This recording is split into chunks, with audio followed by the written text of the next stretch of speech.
Our day is not over just yet. Woohoo! USA! USA! We have an action-packed hour for you 6 p.m. drivers. Would I rather be feared or loved? Easy, both. I want people to be afraid of how much they love me. Matt Skraby wraps up a full day of live and local sports talk. And that is the whole problem with aliens. You just can't trust them. Occasionally you meet a nice one, but usually they turn out to be some kind of big lizard.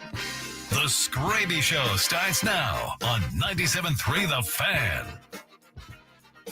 Hello and welcome into the Skraby Show for November 21st, 2025. Thank you so much for joining me on a very slow sports news day on a Friday night nearing Thanksgiving. I appreciate everybody who is watching or listening right now. If you want to watch the show, you can. You can go to YouTube. You can search at the Skraby Show for that if you would like to watch with some of the other Skrabinators. Also, you could do 97.3 The Fan on YouTube, Twitch 97.3 The Fan, Facebook 97.3 The Fan, and X 97.3 The Fan SD. Also, the Odyssey app. I should mention the Odyssey app a little bit more because I need to. That's just the bottom line, is that you can also listen on the Odyssey app. And I go through all the trouble of chaptering every single segment. So might as well put some people over there as well. Let's, today is going to be all over the place. I just have to say, because, of course, slow news day, lots of non-stories coming out. The Padres did make some contract moves today we'll talk about here in just a second. I do want to get some more of my frustrations out about Brandon Ayuk. If the reports are true about him and the 49ers, I'm not happy about it. Also, I don't mean to bring down people on a Friday, but I wanted to talk about the Cowboys player, Marshawn Kneeland, who ended his life a few weeks ago. And I wanted to talk about it because I think it's important, because reading through all of the different stories about this, it seems like a lot of people did the right thing with him. And I think that needs to be pointed out because no one really knows how to go about certain things. Like if a friend sends you a text message that, isn't maybe necessarily it's a text message, you're like, what is going on with this person? I know this person, this is not them. Well, a lot of people in his life did that. So I want to bring that up because I do think it's very, very important to talk about. But I also want to talk about what happened on the station earlier. And I'm not trying to bring it up, but like to make people feel bad or people that work here feel bad. But there was only one other time that so if you aren't aware, Ben and Woods were on this morning. Apparently they were talking about contract talks or something, and then all of a sudden the station shut down on them, and no internet, no YouTube, nothing going out over the air. And I believe it was some sort of web service outage or something like that. I don't know the exact reason for why everything happened, but here's a story of when Tony, Chris, and we were not sure if we were on the air. This was a long time ago. I can't even remember when this was. It was over 5 years ago. But I remember one time, I know what it was. Okay, we were in COVID, and the guys were at home, and they were on Zoom and dialed into the board from their houses, and I could not get the board to switch over to them. So that's the thing, is like it was already in satellite mode or whatever. I could not get the board to switch over and realize that I wanted to run it. And so we were talking. And then I wasn't paying attention to my phone. It was behind me. And I look behind me and I have a million texts from people saying that we're not on the air. So we did probably a 25 minute show, not on the air, not thinking that we weren't on the air. We thought we were. And once we found out, we came back and we said that was the greatest half hour of all time, because we had all of the good ones. Michael Jordan, LeBron James. We had all of the who's who in sports.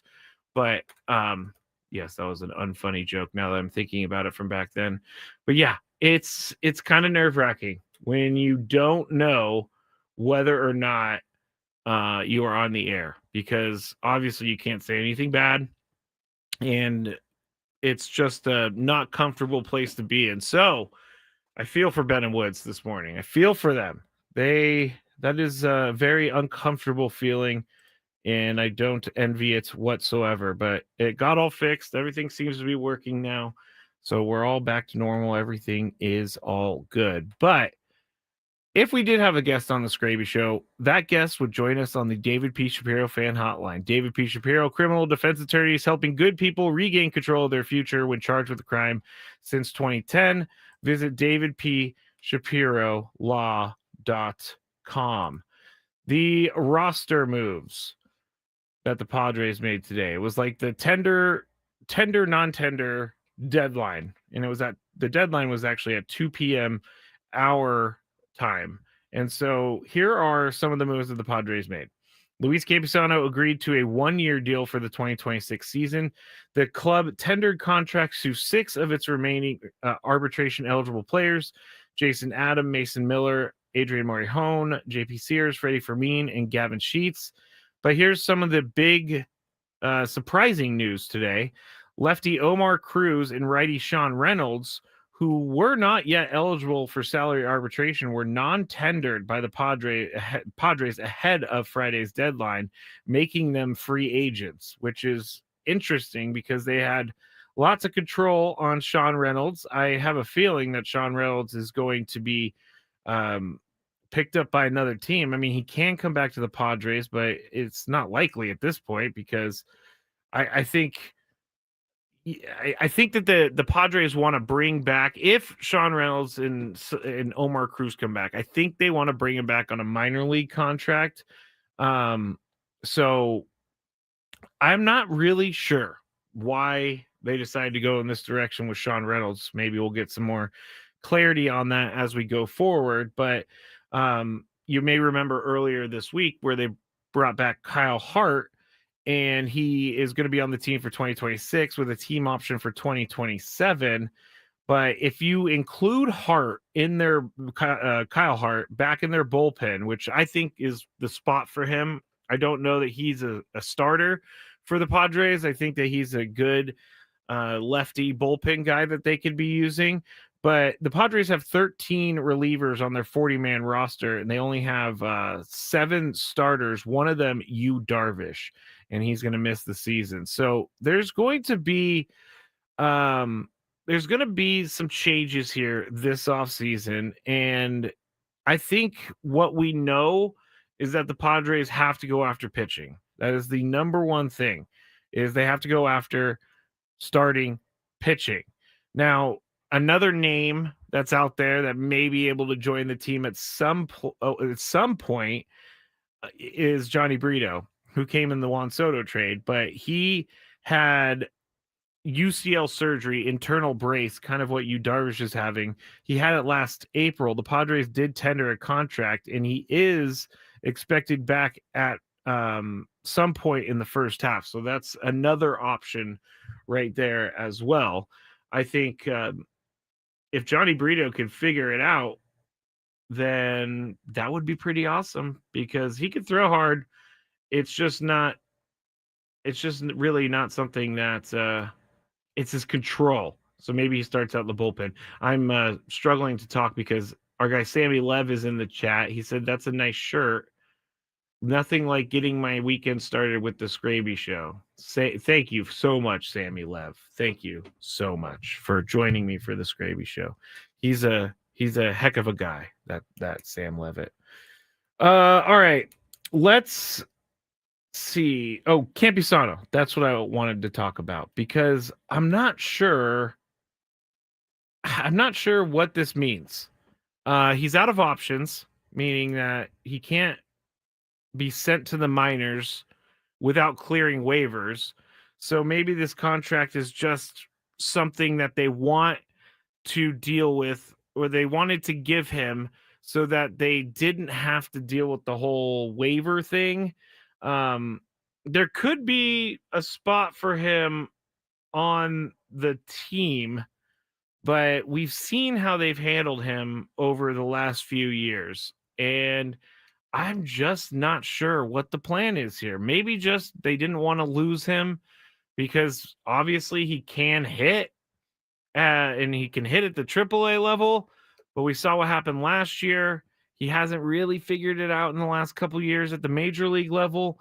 His defense needs some work, but maybe they feel like Luis Campusano as a backup is a better option than letting him go through waivers and seeing if another team claims him, things of that nature. Brandon Wilson says, Brandon Wilson. Is it? Yeah, it is Brandon. Brandon says, sign Jonah Heim. He was non-tendered by the Rangers today. Another player non-tendered by the Rangers today, Adolis Garcia. He's coming off of, I believe, won a World Series MVP. He was pretty darn good. Lots of power. Last year, not a great year at all. He hit like 216 with a 6-something OPS, 19 homers. So that's not what you're looking for in Garcia. And that's not what it's, I don't know, is what I'm trying to say. I'm just not sure about any of these roster moves. I'm not sure about Jonah Heim. I'm not sure about Adolis Garcia. I'm not sure about Kyle Schwarber. I'm not sure about any of this. I don't know what direction the Padres are going to go in. That's why I am saying that I'm not sure what's going to happen, because it's true. And with this potential sale of the team, we talked about it earlier during Gwen and Chris. With the sale of the team, they did say in their statement that they're going to operate this team like they weren't looking at a sale. So what does that mean? Does that mean they're going to sign big free agents? I doubt it. It's not been their style since they, brought in Xander Bogaerts and Manny Machado and Fernando Tatis Jr. They have a lot of money tied up in those guys. I think we're going to have to, and this is the same thing I said earlier, and I think it's the only way I could go right now, but as a whole, I think, or personally for me, I have to see what the writing on the wall looks like this offseason. Because last year, the writing on the wall wasn't that great. I mean, we didn't really know who was going to play left field. We didn't really have a starting rotation figured out until late in spring training. Nick Pivetta was signed and things started coming together. But I don't know that we're going to know much about the roster of the 2026 team until we get to spring training. Like, I just don't expect anything to be out of the norm for what has happened the last few off seasons. And the last few off seasons, they've brought in players late in spring training. So it's just one of those things. We're going to have to wait. We're going to have to wait. And that's kind of unfortunate. I'm not good at waiting, especially not good at waiting for months. But that's the cards that we are dealt as Padres fans right now. But Luis Campusano back on a contract for 2026. Sean Reynolds, Omar Cruz out. Jason Adam, Mason Miller, Adrian Morejon, JP Sears, Freddie Fermin, and Gavin Sheets were all extended offers of contracts. That's what tendered means. I had someone ask earlier. Tendered means that they offered them a contract. Non-tendered means they did not offer them a contract. And it's because of the arbitration. So there's a lot of rules, but just know the Padres tendered a lot of the right guys, and they didn't actually, make any huge news today by non-tendering someone we thought was going to have a big impact in 2026. And you could say maybe Sean Reynolds, but we'll see what happens with that. All right. When we get back, I really need to talk about this Brandon Ayuk situation with the 49ers, because there was Joseph on the chat notified me earlier today. There was an article that was published from Diana Rossini and Michael Silver of The Athletic, and it was all about how Brandon Ayuk and the 49ers are headed to a nasty, nasty, nasty divorce. So we'll talk about that when we get back here on the Skraby Show on 97.3 The Fan. Gambling problem? Call 1-800-GAMBLER.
All right, everyone. Back here, Odyssey Palace, 97.3 The Fan, Skraby Show, all of that. Thank you again for listening. Next week, our show is going to be on Monday and Tuesday, but then we're off the rest of the week. So no show Wednesday, Thursday, and Friday. A lot of you all have Thursday and Friday off anyway. Back in my radio days when I first started, I said back in my radio days, I'm still in my radio days, but when I first started in my radio days, holidays were like where I was able to get my reps in. And holidays is when I was always searching for an opportunity to be on the air back 8-9 years ago. So there was a time where I literally worked either for one job or another. I worked like, I don't know, 100 and something days in a row. And it was because I wanted to make it in radio. So I was just doing everything I possibly could. And I remember when I came in to do like, because the station I was on at the time had the Thanksgiving Day football games and they needed one person to run each game. And so I remember because I first stopped drinking and this opportunity came about, and I had all of my family at my parents' house, and I could not be happier to be at work running that football game. Like I know that Thanksgiving is all about family. I know the holidays are all about family. My countdown idea earlier, we ended up doing top 5 things we like about soccer, but my countdown idea earlier was top 5 conversations you don't want to have at Thanksgiving. And my number one conversation that I always had that kind of has changed, but it was always, because I'm the oldest grandchild of like 23 grandchildren. My grandparents created a massive family, but I'm the oldest grandchild of all those grandchildren. And everybody else is getting married, having kids, things like that. And so every year, and I know people know where I'm going with this. Every year, people were like, when are you going to get a girlfriend? When are you going to have kids? You need to have kids before I die, type of thing. I hated that question all the time because it's kind of an unnecessary question. Like, when are you going to get a girlfriend is a very hardcore question to ask someone that you only talk to once or twice a year. So I really didn't like that question because at the time I was just not in the right headspace to have any sort of relationship. So I wasn't even thinking about that. KG says on the chat, it's always going to be politics. For me, my family loves talking politics. And we've actually kind of as a family kind of stopped talking about politics as much because everybody gets older and everybody gets their own opinions, and then now the kids that didn't have opinions and it gets a little crazy. So our family, we have a pretty good understanding on the politics talk, but I've definitely been at family functions of other people where politics takes over, and boom, that is it is a weird situation when people get going back and forth at each other over politics. I'm not even talking about right now. I'm talking about any sort of politics over the years. Joseph asked, Skraby, how have you ever done a turkey bowl with your family or friends? Not really. Back in the day, we may have done like one turkey bowl as a family, and I'm assuming Joseph means like play football with everybody in like backyard or something. I definitely have not. Our family is clumsy, I guess. So anytime if we were going to play football in the backyard or front yard or whatever, one of us would definitely be seriously injured. And so that's why we're not playing those games. It's not like Wedding Crashers where, things get a little bit crazy, but we've never done that either. But there's one thing that my mom makes, and it's from my dad's side of the family. My dad's side of the family is from Lithuania. So my mom makes something called kugula, which is like a potato dish, and it's served cold. It's very, very Eastern European. but I tried to make it one year and it was awful. It was awful. And I was the only one who tried to eat it because it was so bad. So there's a little bit about my family's Thanksgiving. Hopefully everybody has some plans next week. Hopefully everybody is getting in their travel early because I've been reading that things are going to be crazy for the Thanksgiving travel situation.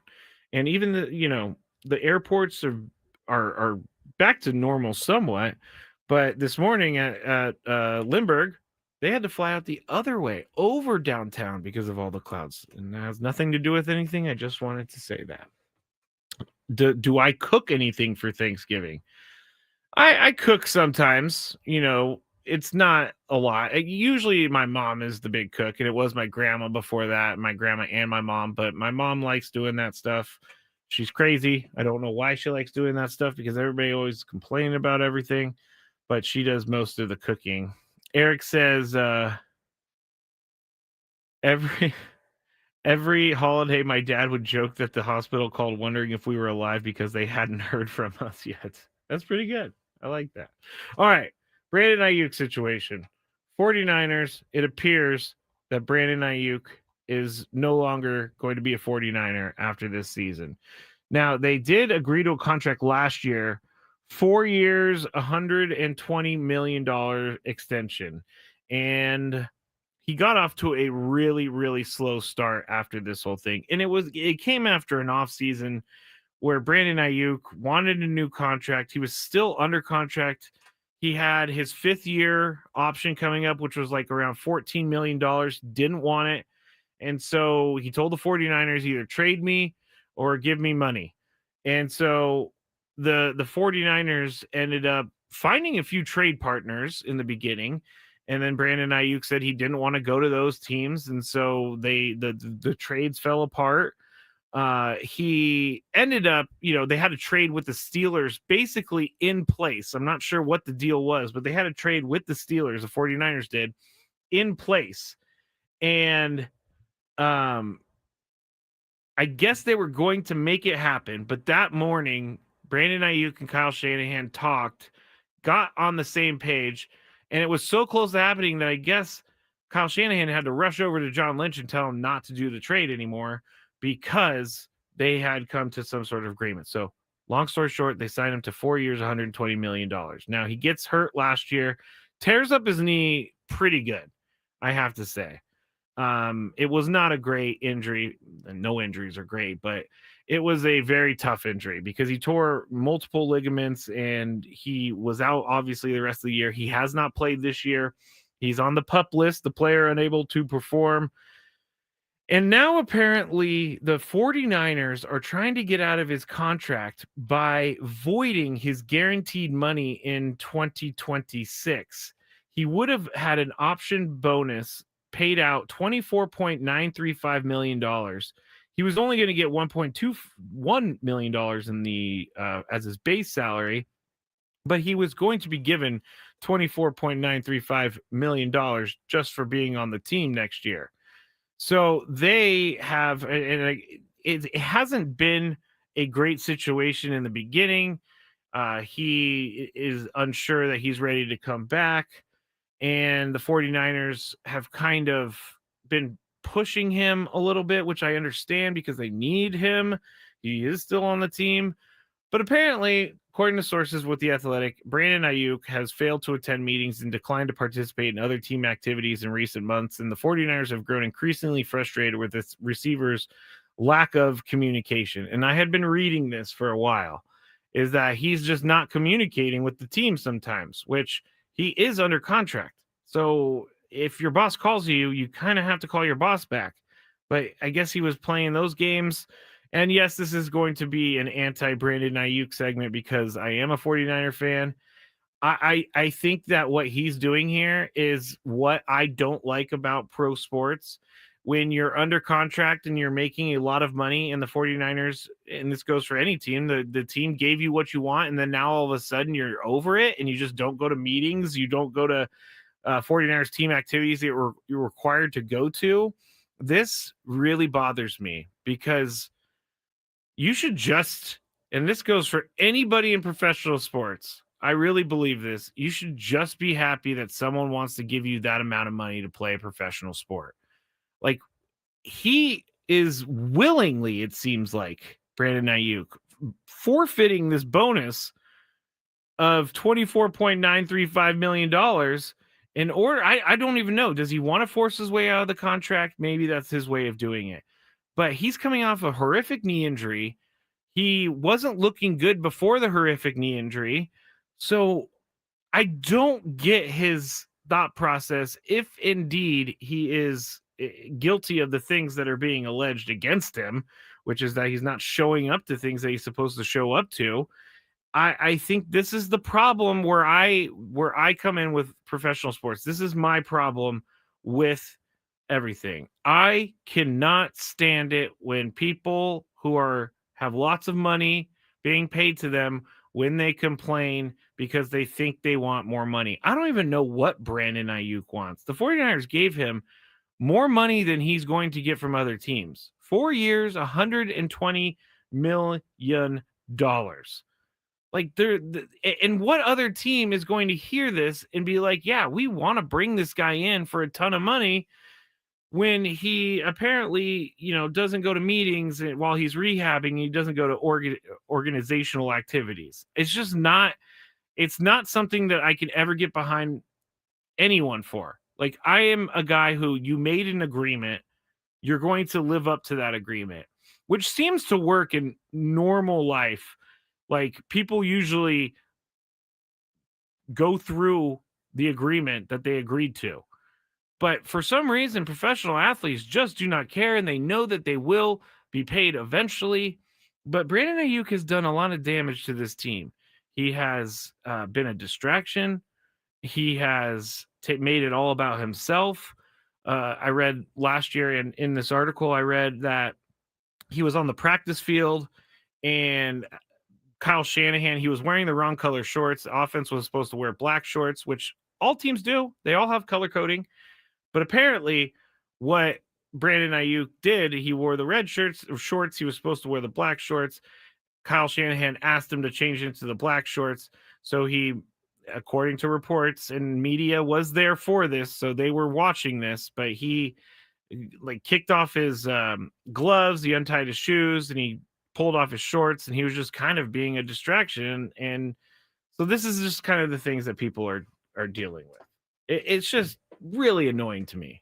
Like, you're making a lot of money and you're actually not doing anything for that money. You are just sitting around, apparently. And if I'm another team, I am not bringing him in for lots of money. Not at all.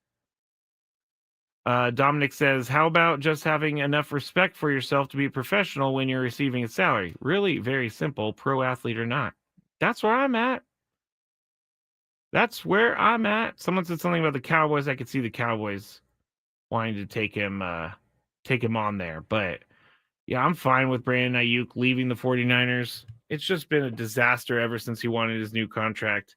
And this is what sours me about professional sports. I do not care if you're unhappy with your contract, sir. Do not care. It does not impact me one way or the other. You agreed to play for that amount of money. You agreed to play that many years for that amount of money. Live up to it.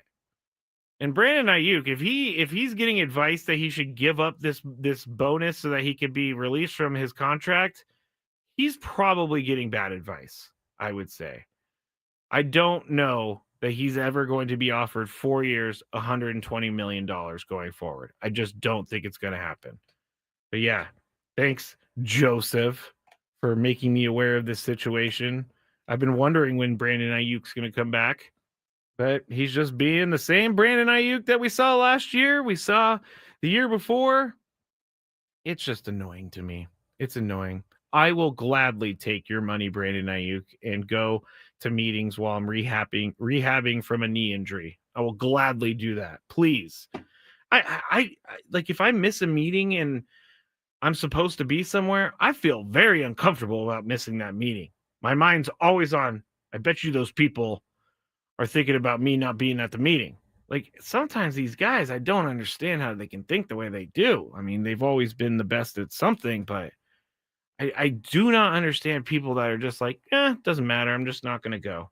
It's crazy. It's absolutely crazy to me.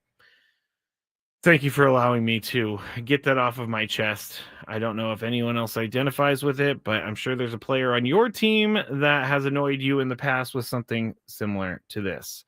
I'm Matt Skraby. This is the Skraby Show, 97.3 The Fan. When we get back, some fun stories. We're not going to talk about that. And we have to talk about the referee last night in the Thursday night football game. And what happened after that has a lot of people shocked. So we'll talk about that on the other side.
still trying to decide what my daily gripe is for today.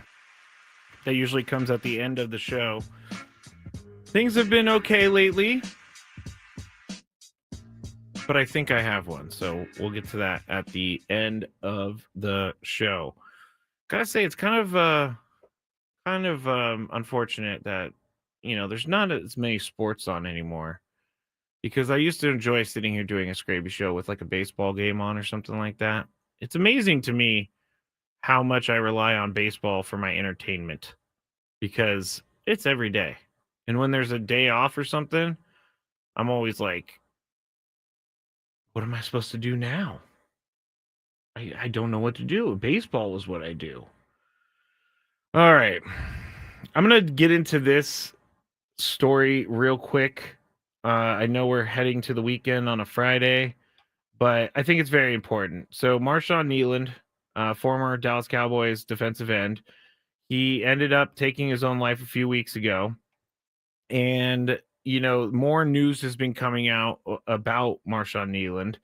And the reason I want to bring it up is because I think people did things right. And there were reports and records from Western Michigan where Marshawn Kneeland went and played football.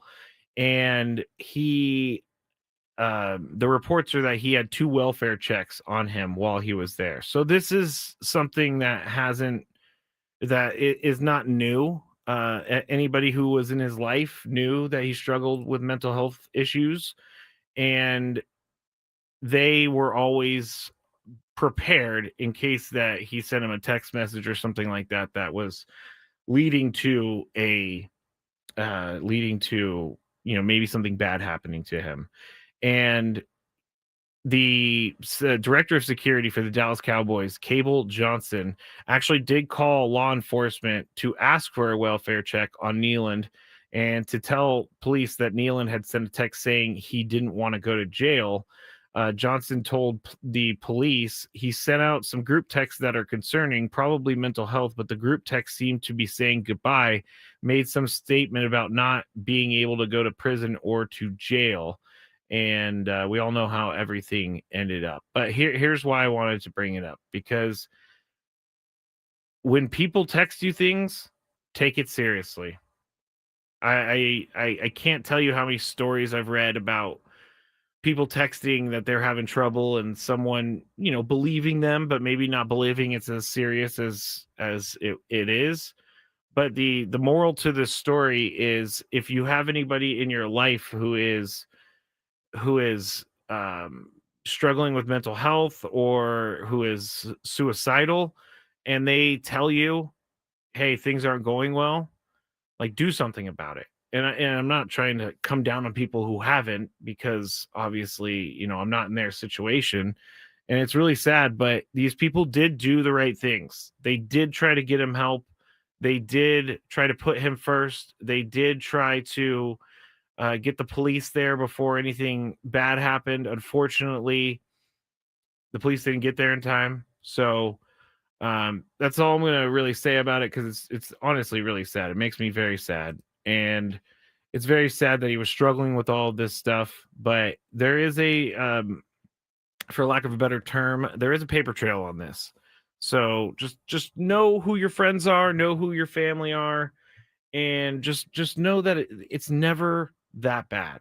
It's never as bad as taking your own life, because there are situations in life that are going to happen that are going to stink for you, but it's never as bad as taking your own life. There are ways to get better. There are ways for you to work through stuff like this. And so if you're someone who has had these thoughts, I will fully admit, years and years and years ago, I did have these thoughts. And you know what I did? I told my thoughts to my friends and family, and you know what they did? They put me in the hospital, because that's where I should have been. And so I know there are people out there that feel this way sometimes, but just know that there are people out there that care. I care, and I don't want to see anybody take their own life because they thought it was so bad. And I'm not saying, I'm not trying to I'm not trying to talk down to anybody who has taken their own life. I'm just saying that like life is more precious and you can find your way out of it. I found my way out of a terrible situation. So if I could do it, a lot of people can do it. But very sad for Marshawn Neiland and very sad for the Cowboys. Everything under the sun there. Just make sure you're communicating with your people. Just make sure of that. All right. I'm just going to move on into another topic.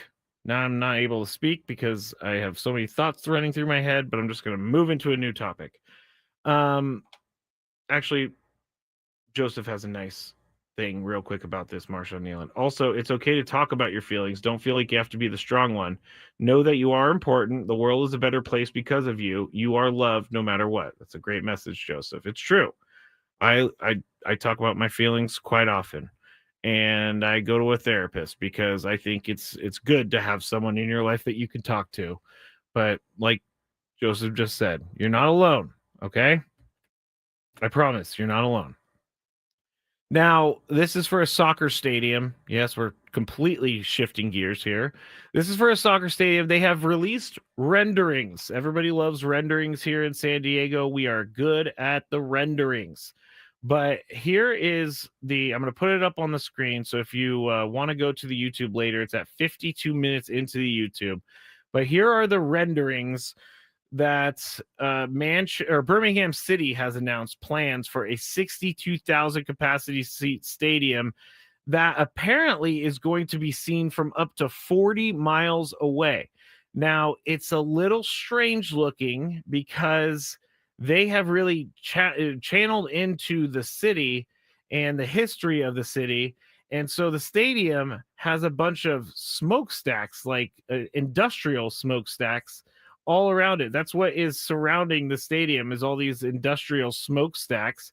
And they are, a lot of the people in Birmingham, from what I'm reading so far, are not big fans of this. But what I say about this stadium is there's 1, 2, 3, 4, 5, 6, 7, 8, 9. There's like 10 smokestacks. And they're like made out of brick, it looks like. And it looks like something you would see back in the day. But I like this look of the stadium.